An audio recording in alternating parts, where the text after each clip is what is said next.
What's up, everybody?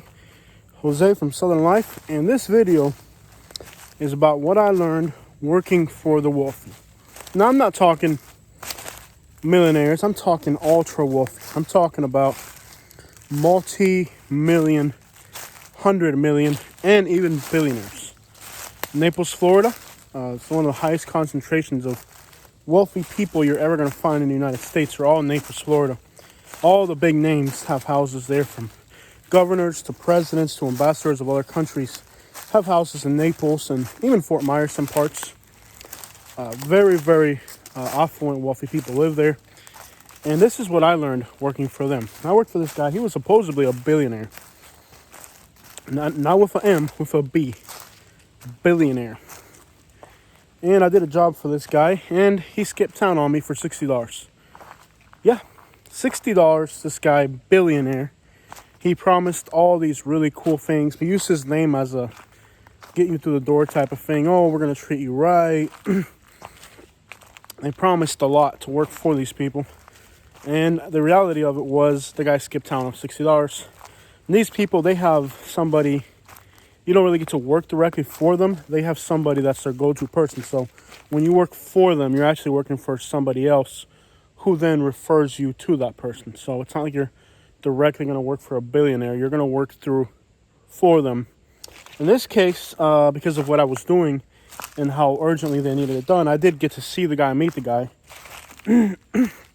But he didn't pay me, asked me to meet him outside the gate to get paid, which he never did. So basically, once I was outside the community, couldn't get paid. It wasn't much. It was like $60. Then I worked for this other guy. The job was worth probably a few $100s, something like that. It wasn't really... it was a job worth like $200 or $300. The guy was only willing to pay $60. Me being broke, no options, guess what? Yeah, I had to do it. I had to go work for this guy for $60. Doing a job that's probably worth $300 or $400, at least $200 and some dollars. I had to do it because I was broke, didn't have an option. And I finally complained, not to him, because they won't let you complain directly to them. You have to complain directly to the person who's using as a intermediate person. Here's a part of a water gun. It's like an intermediate person that you use between you and them. You can't really go directly to that person. This guy was a CEO. I don't know what his net worth is, but it's a company you've definitely heard their name.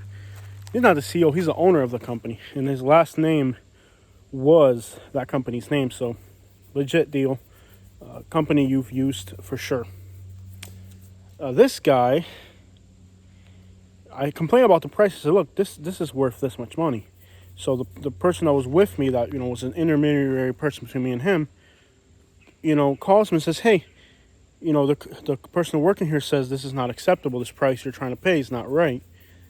And his response was, he's lucky he gets to work for me. Like, he's so important that I'm lucky I got to work for him. I'm lucky that I got to work for you. That's his outlook on life. You're lucky that I got to work for you. For the most part, most of the billionaires and millionaires, here's another one. I worked for this guy. After working for almost 2 years for his company, which was probably some type of front, it wasn't like they had a legitimate business going on, because when we did inventory, we knew the math didn't add up. So this was some type of money laundering scheme where, whatever money got dumped into that business was just being dumped into the business so they wouldn't have to pay taxes on it. This guy, worth into the hundreds of millions, not quite billions at the time probably, but hundreds of millions for sure. Lived in one of the most prestigious neighborhoods in North Naples. Well, this particular individual, when he laid me off during 2007, 2008, when everybody was losing their houses, people are going to foreclosure, losing their homes, losing their businesses, the absolute worst time ever to lay somebody off, he laid us off. He lied about me quitting. He said that I quit my job during that time period. So I worked for this company for 2 years. Now the world is in a crunch, and I quit my job. He lied and said that I quit. Now, this doesn't even affect him directly. This was in order to keep his insurance premium from going up, because they pay an insurance, and that insurance covers loss Therefore, it wasn't even like it was directly coming out of his pocket. It would just, so it wouldn't raise his premium in the future because they're insured for this. This guy lied and said that I quit my job to steal my unemployment benefit when we had just got married. They knew we had just got married because I worked directly for the persons. They knew that we had just got married. It was during a recession. People were losing their houses, losing everything. And this guy's worth into the hundreds of millions of dollars. And he lied to steal my unemployment benefit from me. Again, this doesn't even go directly out of his pocket. This is an insurance that he pays for that purpose. He lied basically for the insurance purpose, so his insurance wouldn't go up. My unemployment benefit that I earned, that I paid into the system, he lied. And basically when we went to the court hearing for my unemployment, I said, look, I did not quit my job. I'm in my uniform right now. I'm walking over there right now to get my job back. I did not quit my job. They fired me, told me I was going to get laid off. They lied to me about that. So my point is, a lot of these millionaires and billionaires, they've earned their money by stealing from people like me, working class people. And they're no different than criminals on the street. The only difference is at least the criminals on the street have a necessity to steal. They steal just because they're a bunch of crooks. Right now in the news this morning, I was watching from, I can't remember if it was New York Times or Washington Post, one of the big newspapers, that the United States Department of Justice has basically decided to put 4 felony charges against the pharmacy company that was making the pills. I think it was Oxy or one of those big pills. I don't know, whatever. Basically, they were giving kickbacks in order to sell their pills, which were drugs, which were hooking people on that, and it destroyed lives. And now those people were hooked on other stuff that's stronger when they couldn't get it anymore. Basically, these people led to the deaths of thousands of people, indirectly led to the deaths of thousands of people, and ruined tens of thousands, if not hundreds of thousands of lives with their product. And their company went for bankruptcy. They were fined by the government, but they couldn't pay the fines because they're going for bankruptcy. So basically, a guy like me gets caught with a little rock or something, and they'll put you away for 10, 20 years. And these big pharmaceutical companies, they do the same thing, and they get to go to bankruptcy, and it's not a big deal. So my point is, a lot of these ultra wealthy people, not all of them, but too many of these ultra wealthy billionaire, millionaire people are nothing more than a bunch of scums who have bled society dry for their own personal wealth and their fortunes. And my experience working for them has been that I made a comment here on my channel where basically I said a billionaire would pick up a penny. And I had a few people said, no, they would never do that. They have so much money. I'm like, you're stupid. You don't know how these people work. Every penny counts. See, that's the thing about poor people. We think that these are bigger rats than we are. Like, we throw away stuff. Poor people throw away money. Poor people, if somebody quotes you a price, you pay them that price. Here in Alabama, I've never had somebody try to rip me off yet. I've been here for 3 months. In Naples, working for, way better off people, they're constantly trying to rip you off. They're constantly trying to not pay you what your labor's worth. I ran into people who were living in at least $1 million houses. There's one guy that lives in a neighborhood called Pine Ridge in Naples, which are $1 million and up, $1 million to $2 million houses. This guy's a prolific thief. He stole work from me. I worked for him. He refused to pay me. Then one day I worked for one of his neighbors, and I told his neighbor, you see that guy across the street, he owes me money. He says, well, he owes me money too. A prolific thief, living in $1 million houses, stealing from people. And when they steal from somebody, they don't go to jail.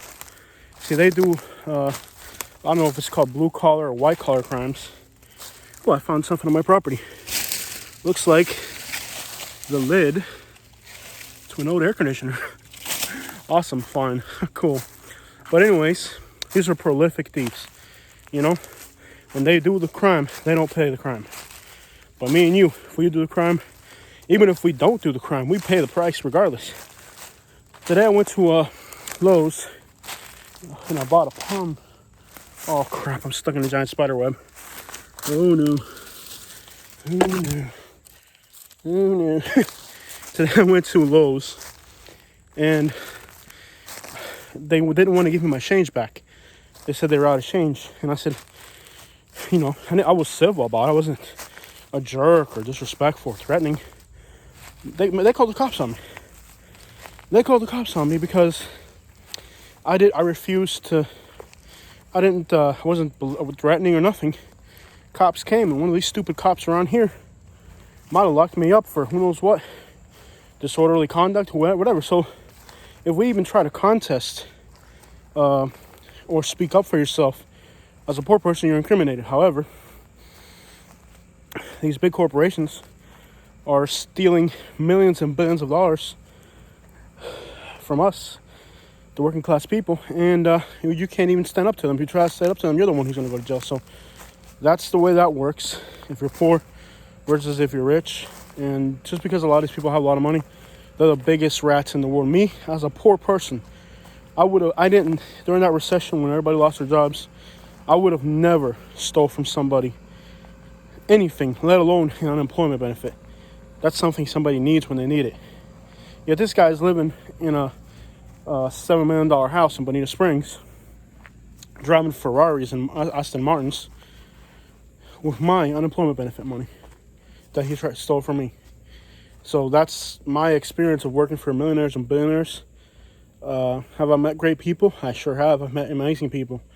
But it surprises me that the more money they have, the stingier they get and the more of a rat they are.